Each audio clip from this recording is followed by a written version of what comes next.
سلامونه او احترامات. زما نوم نوره احساس دی او د سوات سیمې سره تعلق لرم.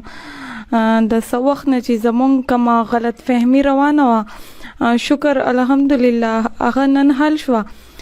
پاکستان انټرنیشنل هیومن رایټ والا راغلي، زه د هغو ډېره زیاته شکریه ادا کوم چې موږ دپاره رالو او زموږ دا خبره یې حل کړه. ډېره مننه.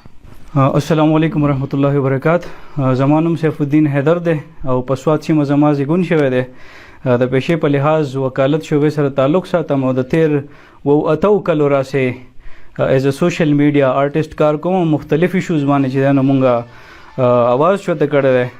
او 2 years back my film Pani was nominated. It's been هغه په واټر سکارسټي جوړ شو.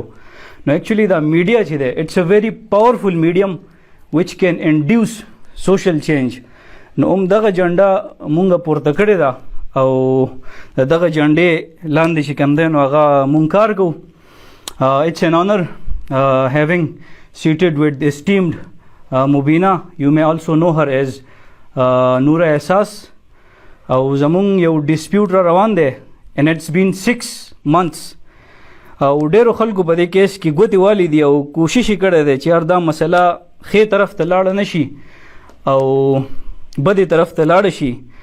د انټرنیشنل هیومن رایټس چې کوم چارواکان دي د هغې زه ډېره زیاته مننه کوم چې د رضای الهي خاطر هغې نن دلته راغلي دي او الحمدلله دا مسله په امن په خوشحالۍ باندې دا مسله چې کوم ده نو په خپل مرګ په خپله باندې مړه شوه.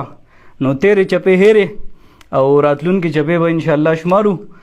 and know that from now on تاسو چې کلم د رایټفل کاز د پاره پاسئ نو ما به د ځان سره بالکل اوږه په اوږه باندې مومئ.